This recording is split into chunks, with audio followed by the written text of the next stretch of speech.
Chilling tales for dark nights.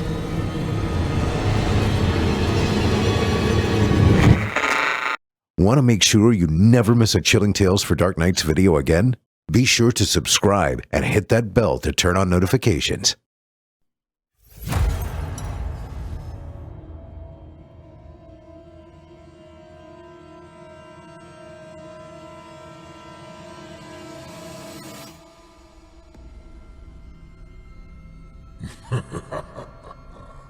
Good evening. I'm storyteller Otis Jiry, and I ain't your grandfather. From where I'm from, we don't do bedtime stories. And if that's what you were expecting, you're in the wrong place. If it's terrifying tales you're after, well then, I've got just the thing. Get comfortable, settle in, turn off the lights, if you dare. Your night is about to get a whole lot darker. Who needs sleep anyway?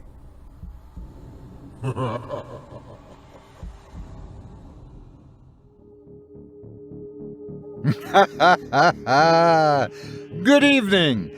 You're listening to Scary Stories Told in the Dark. Welcome to Season 9, Episode 13. I'm your host, Otis Jiry, and in this episode, I'll be performing 4 tales to terrify you, courtesy of author Kyle Harrison, about curious classifieds, terrifying tomes, beastly bequests, and astral abominations. You're listening to the standard edition of tonight's program, which contains the first 2 spine-tingling stories. If you'd like to show your support and enjoy an extended version of this and other episodes with twice the terror, visit simplyscarypodcast.com and click Patrons in the upper menu to sign up today. Thank you for your support. Now, it's time to take a walk together down the moonlit trail, so lock your doors, turn your lights down low, and settle in. The show is about to begin.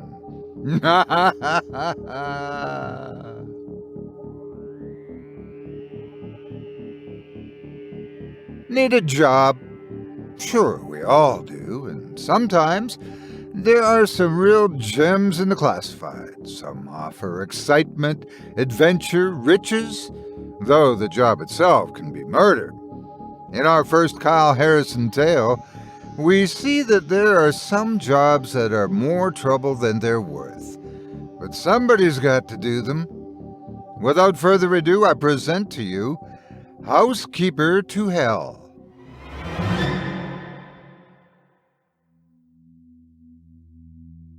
The following personal ad was discovered among a myriad of others on a dark web forum.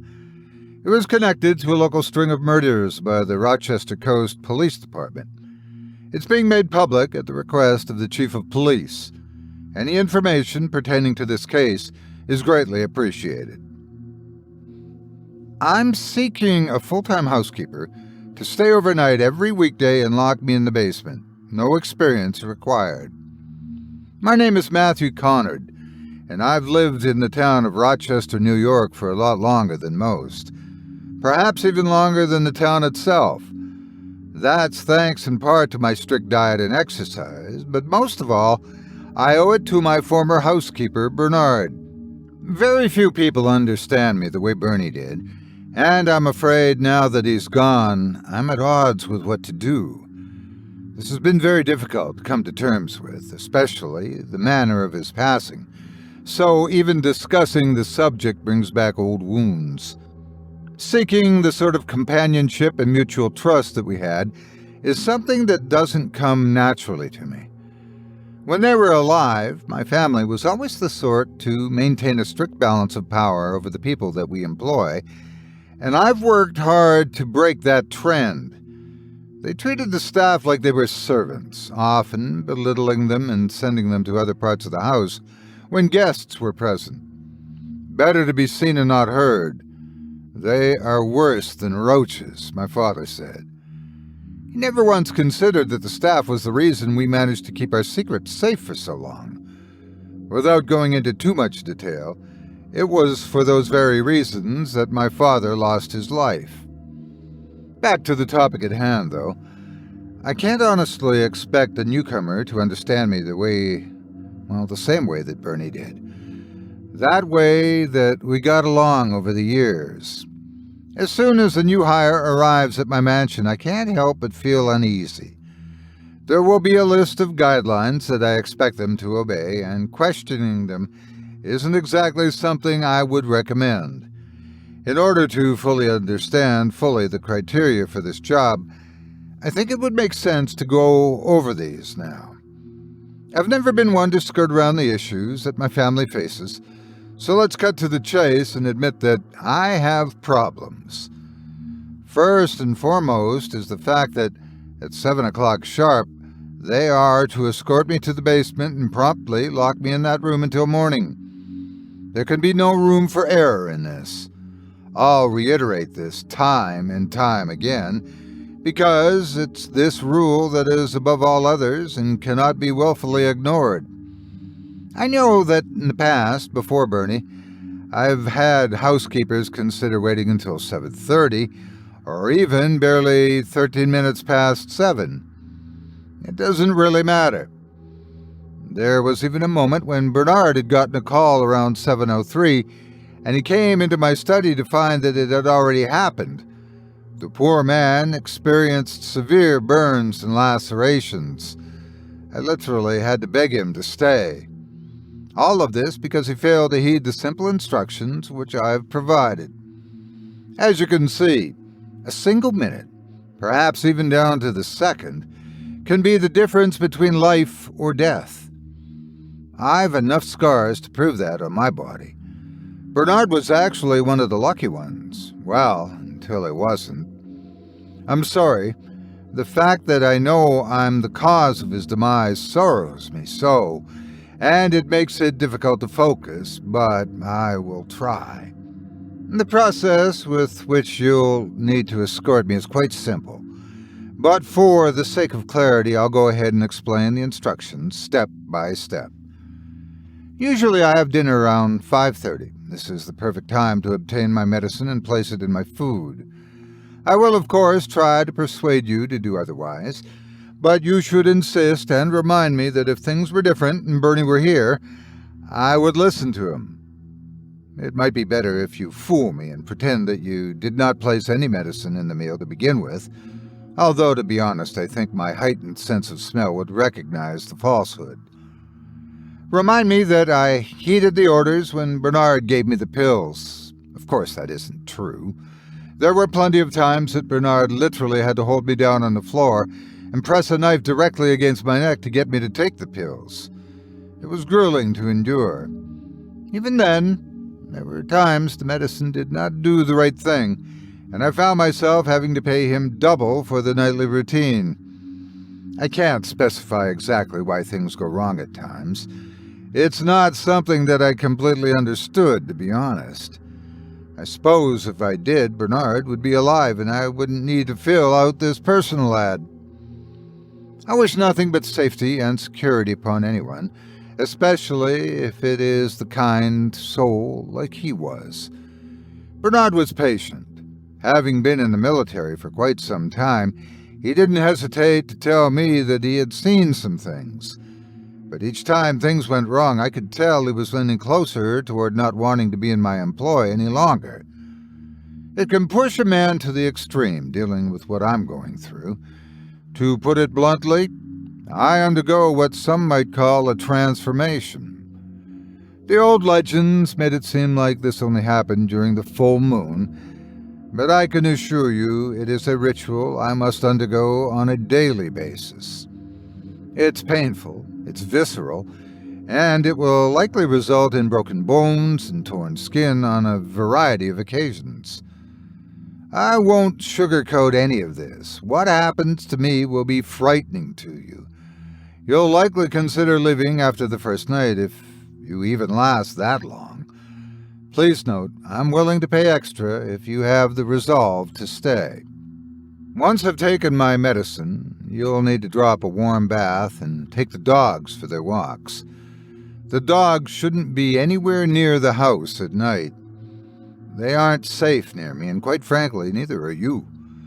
I know I'm stressing this too often, but the transformation is something that will destroy everything and everyone in this town if I'm not locked away. Too many have died because of human error in the past, and I don't want it to happen again. Bernard made this mistake once as well, this time having to tend to his mother. It distracted him from his duties, and the dogs were left in the house one night. Now, he did manage to make sure that I could not leave the property. To this day, I marvel at his ingenuity for being able to blockade the mansion. The town was safe from my wrath that night. The dogs were not so lucky. I picked up their scent immediately when I changed. Despite the fact that he had followed other instructions to the letter, the overwhelming desire to rip them limb from limb could not be contained within me. I did everything in my power to kill them. They were strewn about in 50 different places, their organs scattered like confetti across the house. And if it hadn't been for Bernard, I suspect it would have been even greater for the town. The loss of life would have been tremendous. There was another occasion where he faced me during my transformation that I need to bring to mind because he found a way to wound me, and it may be essential for you to learn such a technique as well. The man recounted this event, how he had to raise a pistol toward me and fire several times at once while I was loose from the basement. It's not quite sure how I managed to break free. I often have checked my restraints, and there was nothing out of the ordinary regarding them. Bernard speculated that it might have been I was experiencing a similar event to an animal in heat and had even stronger abilities than normal. Perhaps that's also why the gun and the bullets made of silver worked. It's only speculation, of course. I must warn you that even though this did prove effective, my body can heal at an alarming rate. So it's possible that the bullets would have no effect. It'd be worth a try, but I can make no guarantees. With the bath out of the way, you'll need to obtain my wheelchair in the second foyer. I'll show you where it's at promptly whenever you arrive. It's old and worn out from timeless use, but it still does the trick. I've found it easier to be naked whenever preparing for the journey downstairs. I'm afraid this is where I cannot budge. I've soiled too many clothes and ripped apart too many suits to consider the need for such civilities any longer. Completely naked and still wet from the bath, you'll need to strap me down to the wheelchair and then take me to my study.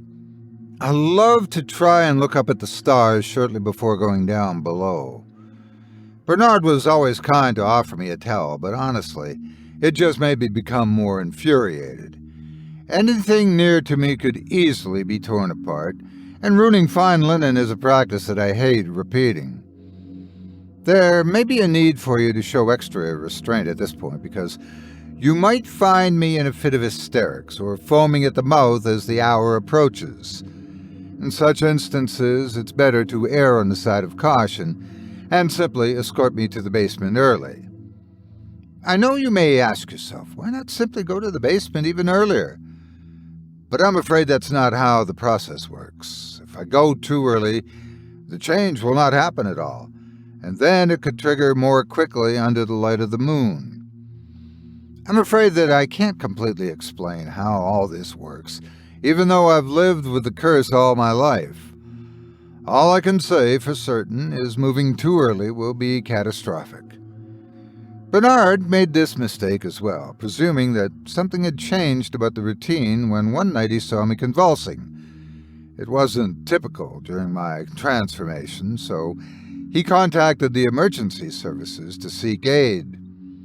They did not ever leave the house that night. I killed them in only a few moments.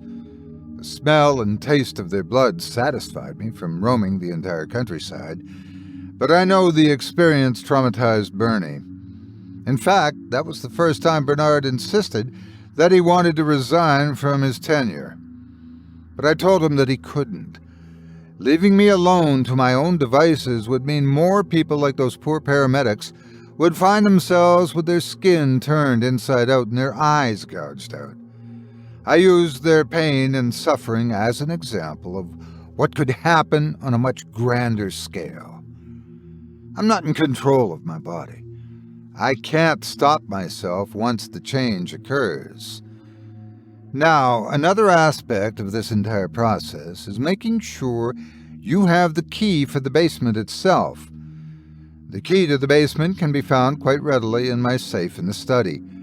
I'll provide the combination to you once we've succeeded in performing this task at least one night without any incidents. You'll need to barricade the door on that first night with as many pieces of furniture and items as you can find. The reason that I don't provide the combination should be obvious. As a man of great wealth, I do not wish anyone to rob me and take advantage of me trying to starve me inside the basement once the change is over. I remember that first night with Bernard very fondly. I was quite certain the ordeal would make him leave immediately. He didn't understand anything. Seeing my body bend over and take a new shape, my hair bristling the way a rabid dog does, my fingers stretched and formed paws. I know that I'm a monster, and I've often tried to kill myself, but the blood that runs in my veins simply won't die if I use traditional means. Bernard even tried different methods, and none proved effective. I remember telling him to be prepared to question God because I became a hell beast. That's the only way to properly explain this abomination that I transform into. The following hours, where I'm in the basement, will likely be the toughest for you to endure. It's advisable to stay near the second floor and try to make as little noise as possible. If you remain quiet, it's likely the only harm will come to the furniture. Bernard had once decided to listen to music, another practice I recommend you avoid. That sort of thing only tends to cause it to become worse, and he wound up with 2 broken ribs and an artificial jaw. The man had more spirit than most and told me that he didn't want to leave as he was too fascinated with what he had seen to consider it. It was truly a curse against God, but he desired to know more. Over the years, I told him of how our family was originally from Eastern Europe and learned the forbidden magics of Romany gypsies. Tales that some considered myths were proven true as facts before his very eyes.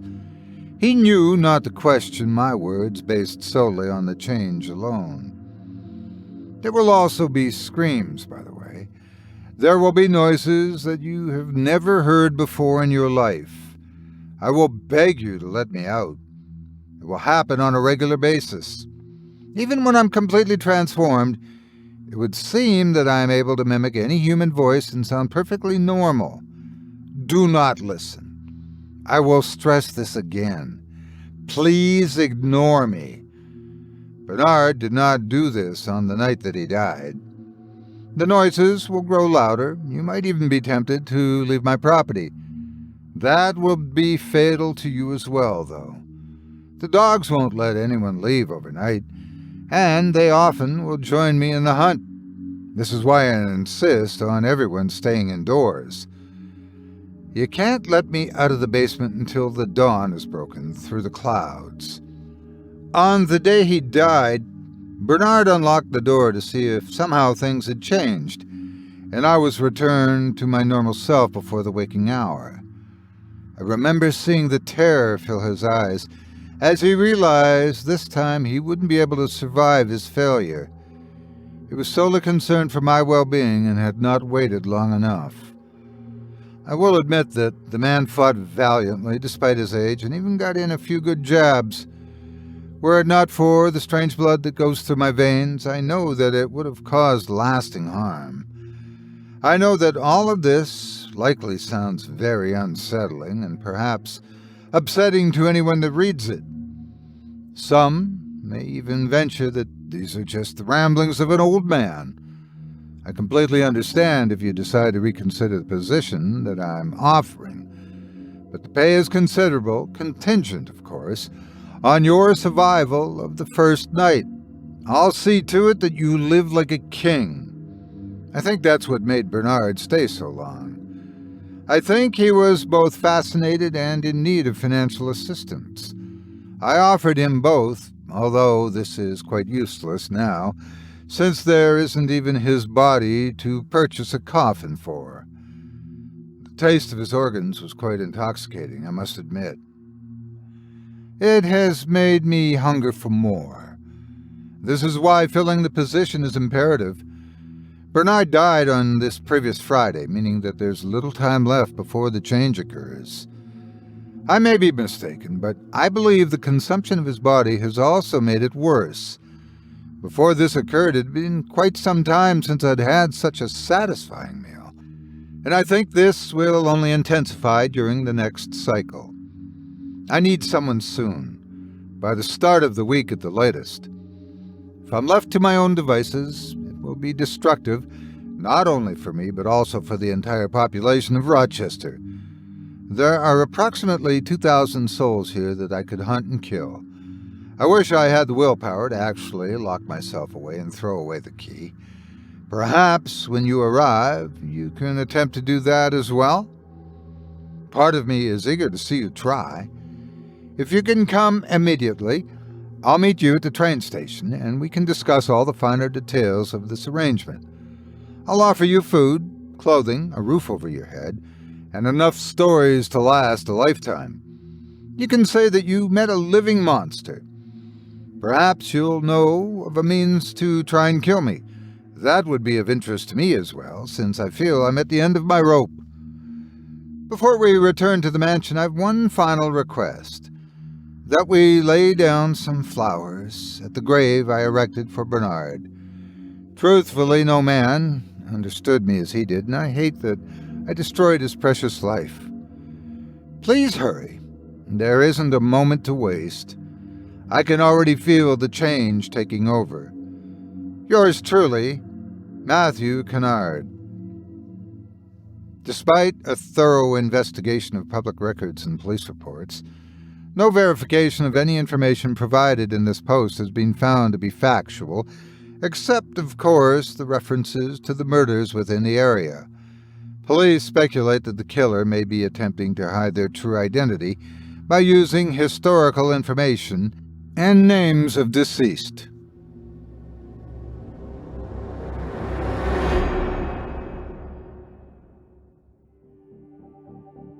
I hope you enjoyed Housekeeper to Hell by author Kyle Harrison, as performed by yours truly.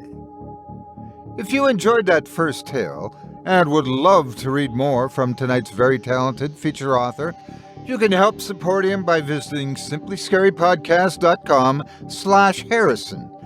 You'll be hard-pressed to find a less prolific author of the macabre with plenty of scares for you to enjoy. If you do decide to stop by the profile, please leave Kyle a kind word and let him know you heard about him here on this show and that Otis Jiry sent you. It would mean a lot to me. And to Kyle, thanks for your support of this program and of tonight's featured author. As for that last story, well, I'm hoping somebody filled that ad. It'd be a real shame for the whole community to disappear overnight just because a good butler is hard to find. Maybe, though, if you're looking for work, maybe a library would be a more welcome line of work. Surely there's nothing that can go wrong watching over some old books during the night. Of course, there's no library that's quite like the one in the second story from Kyle Harrison. Without further ado, I present to you The Night Library.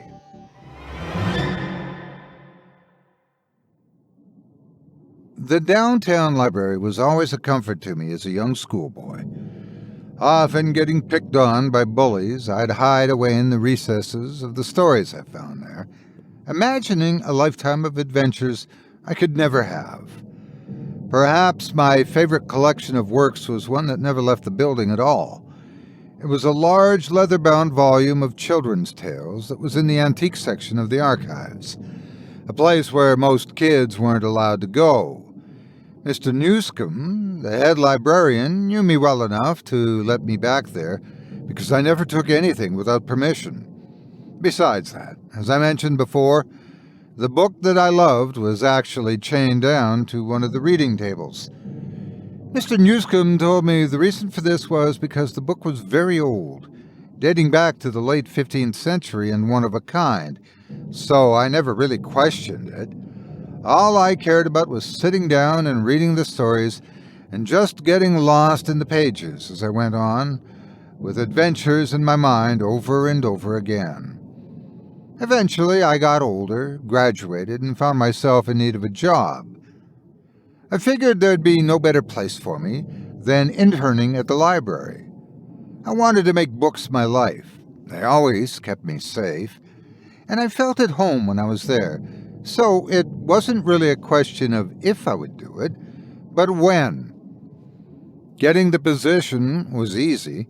Mr. Newscomb was up in years now and needed the help and remembered me fondly. I was told my job would be easy, simply restocking shelves and making sure no one made a mess. The library wasn't terribly huge, so I didn't think it would take much to do this. On that very first day, my thoughts drifted back to my childhood escape in the archives, and I found myself wandering over there, just to be lost in a little bit of nostalgia.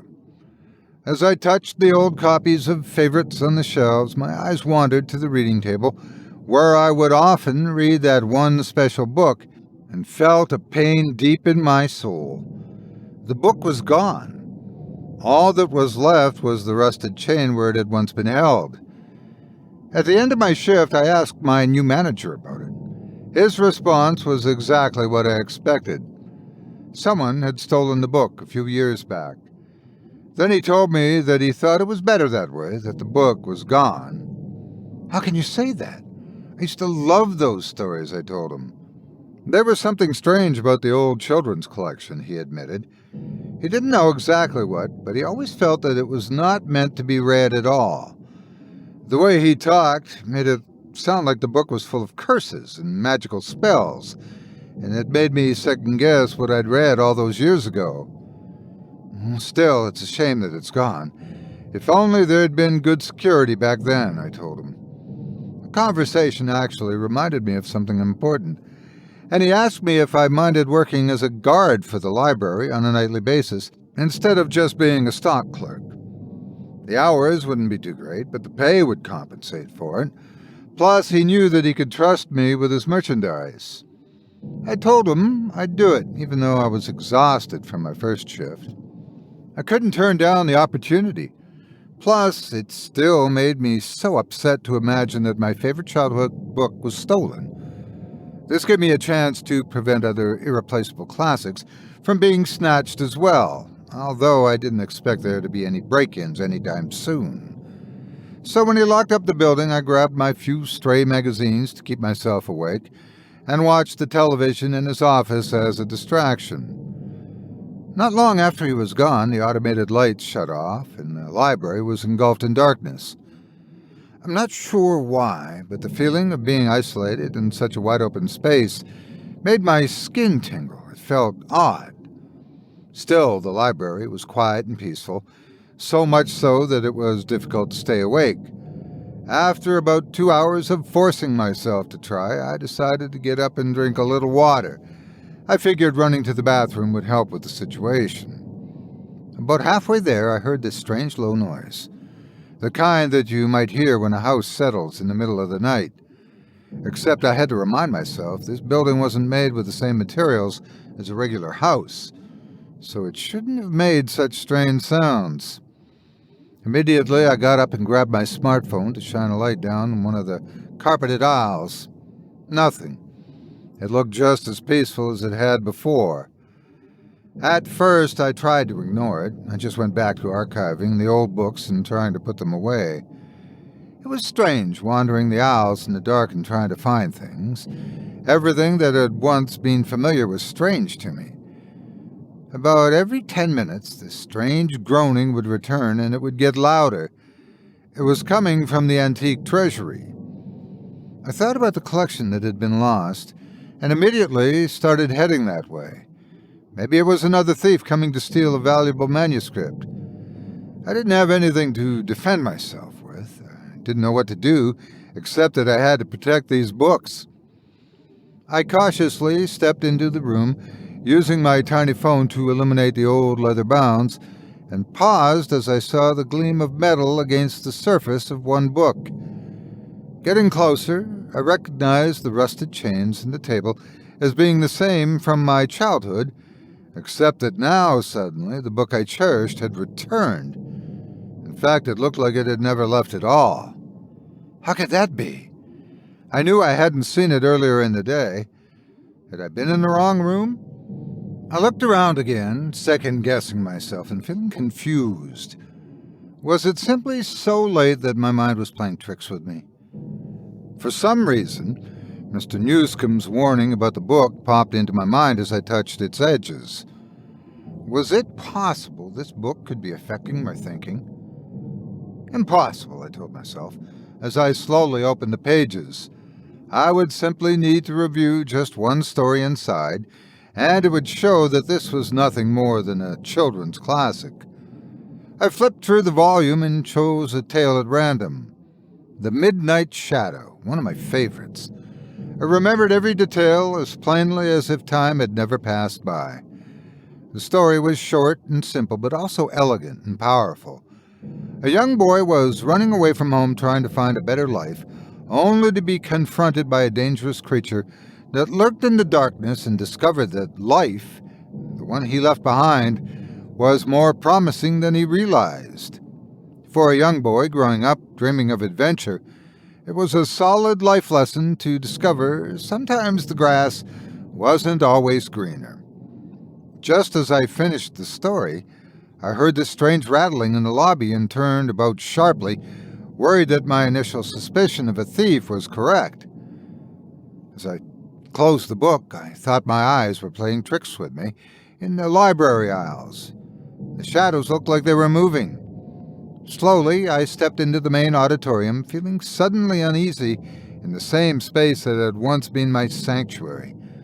I felt I was being watched, studied, but I didn't know by what just yet. I moved toward the open children's theater, where readings often took place, telling myself it was just my lack of sleep and nerves. That story had always been so scary for me growing up because in the end, the boy had to nearly die by the midnight shadow to learn his lesson.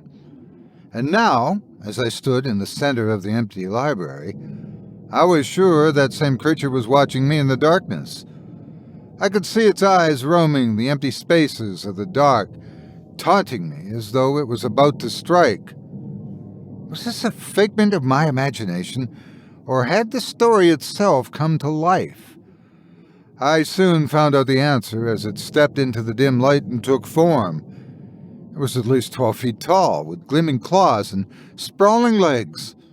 It had a wide mouth like a hippo and made a sound like a screech owl. It was even more frightening than my imagination had ever made it, and it was real. It moved toward me the way that a predator haunted its prey, sliding in between aisles to confuse me as I stumbled toward the front desk.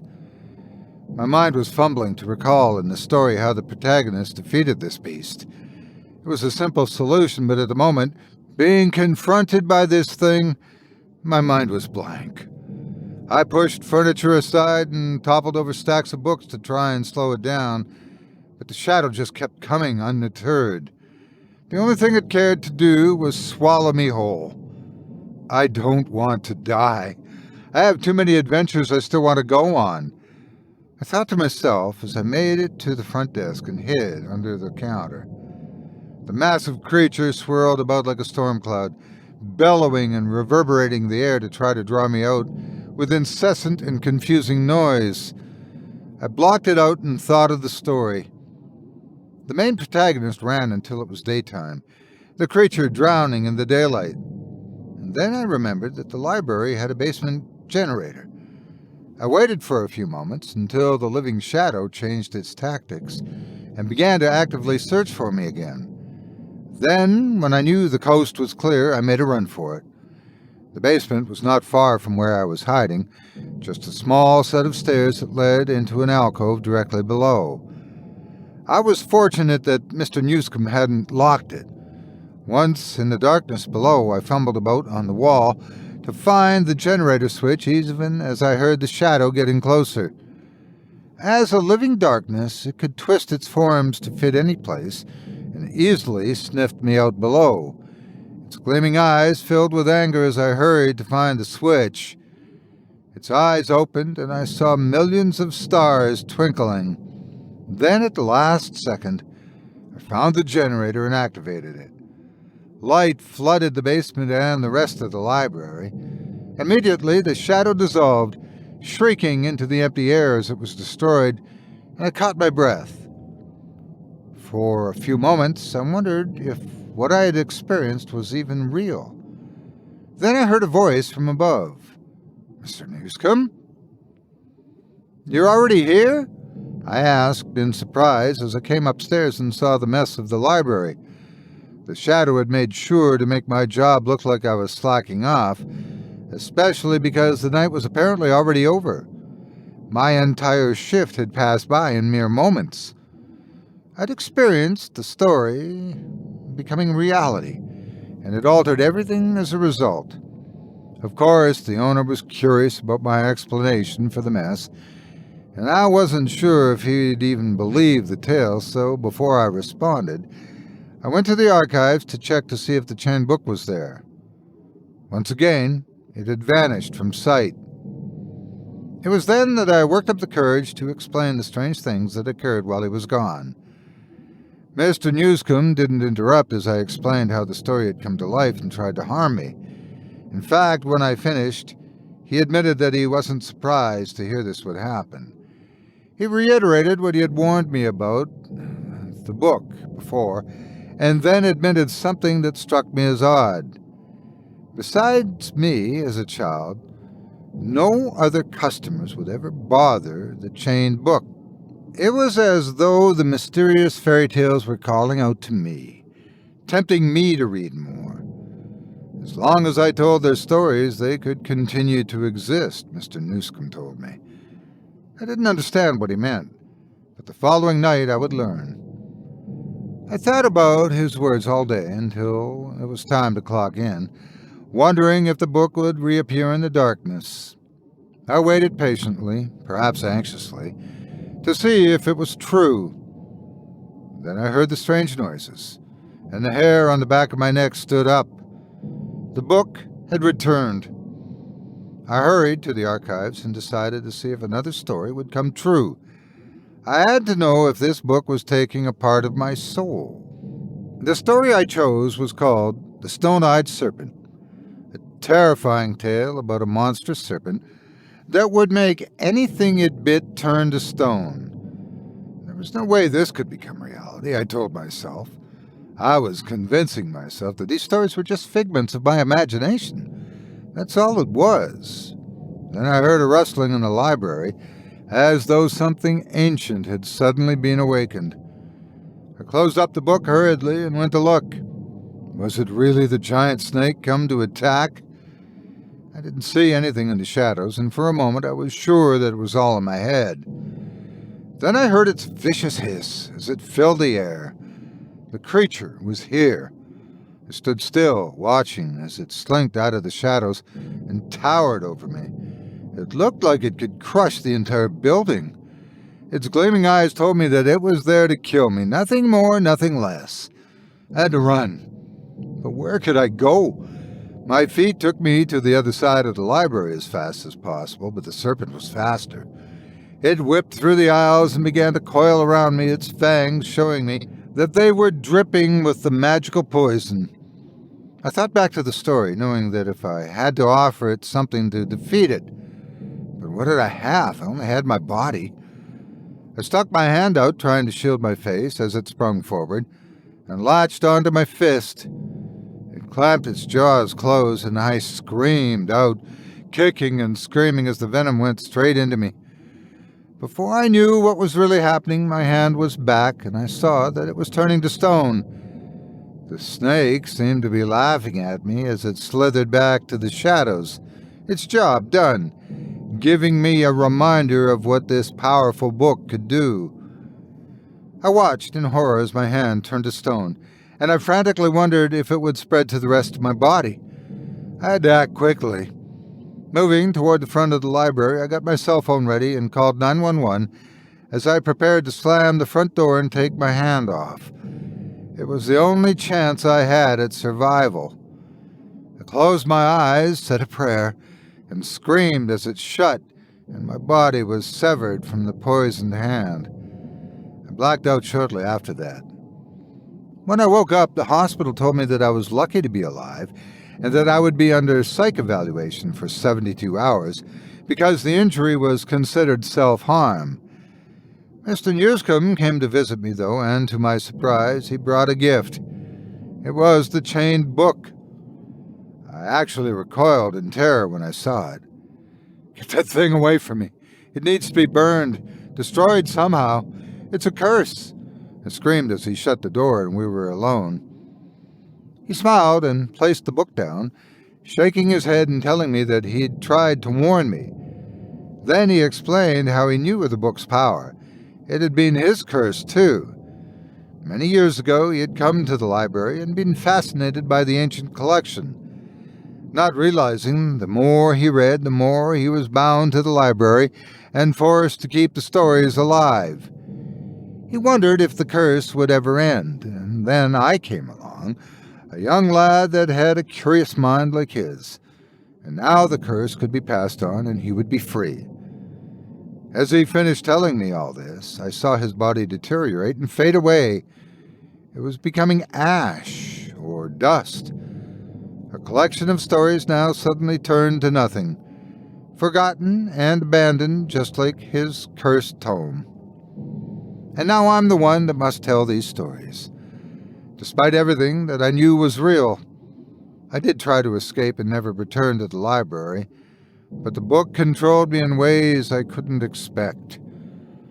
I'm now a part of this library, just like the previous owner was, just like the others that come after me will become. We'll tell these stories and make them reality, making nightmares survive for another generation. The only hope I cling to is when I see eager, curious people come into the library and they read. Perhaps eventually the book will reappear and take one of them hostage next. Maybe it will be you. Maybe then you can be part of the story too.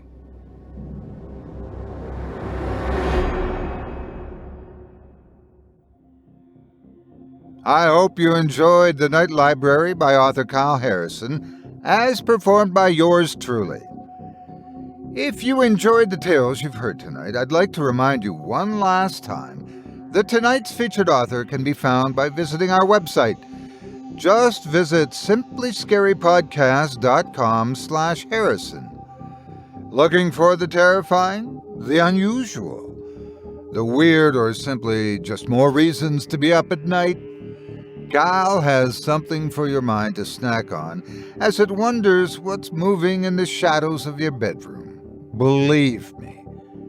As a reminder, if you do decide to give any of this talented author's stories a read, please consider leaving him a quality review and a kind word, or a thoughtful public comment and an upvote, and be sure to let him know that you heard about him on this program and that Otis Jiry sent you. It means more to me than you can imagine, and I'm sure Kyle would appreciate it very much as well. Thanks again for your support of this show and of tonight's featured author. Now, before we go, I'd also like to take a moment to thank you personally for joining me for this episode of Scary Stories Told in the Dark. If you enjoyed what you've heard on today's program, please take a moment to stop by our iTunes page, or wherever else you listen to your favorite podcasts, and leave us a 5-star review and a kind word. It makes a huge difference, and it would mean a lot to us. If you'd like to hear a premium extended edition of tonight's and all of our other episodes, featuring twice the terror, visit simplyscarypodcast.com today and click the Patrons link in the menu at the top of the screen. You'll find yourself at chillingtalesfordarknights.com, where you can purchase season passes for this podcast and our other quality storytelling programs, or become a patron for as little as $5 per month and get access to our entire audio archive dating back to 2012, all of it ad-free. If you happen to use Facebook, Twitter, Instagram, or YouTube, you can follow and subscribe to Chilling Tales for Dark Nights there, where you'll get all of our latest updates and new releases and have the chance to interact with us each and every week. You can subscribe to me on YouTube as well at the Otis Jiry channel, where you'll find releases of my series Horror Storytime dating back to 2014. And you can find me on Facebook, Twitter, and Instagram too. Just search for Otis Jiry. Until next week, stay spooky and get some sleep if you can.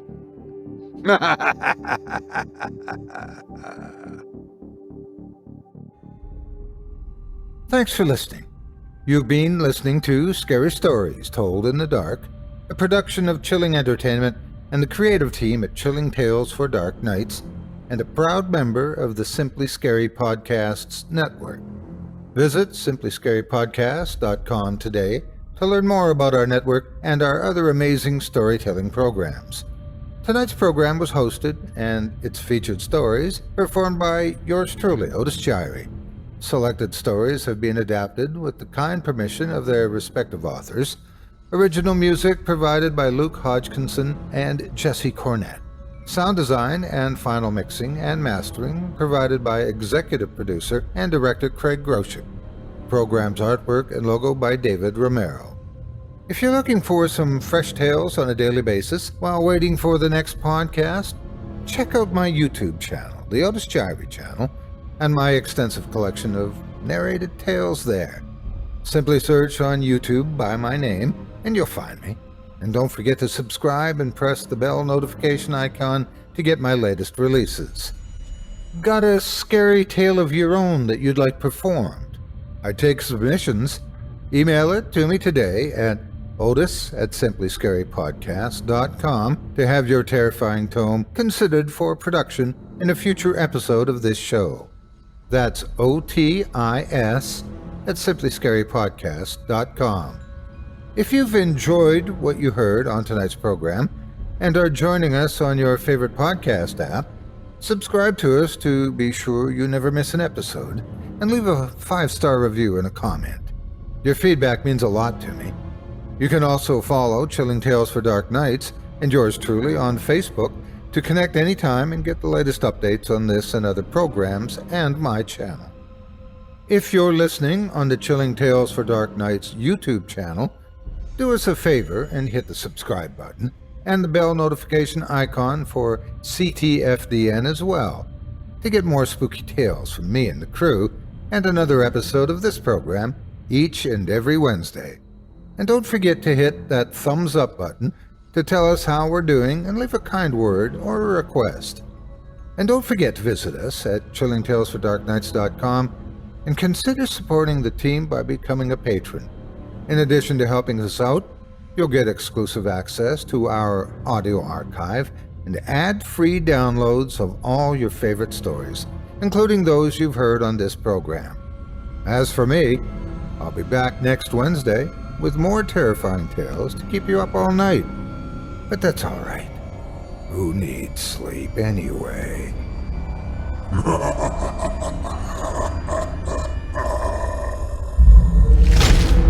Chilling Tales for Dark Nights.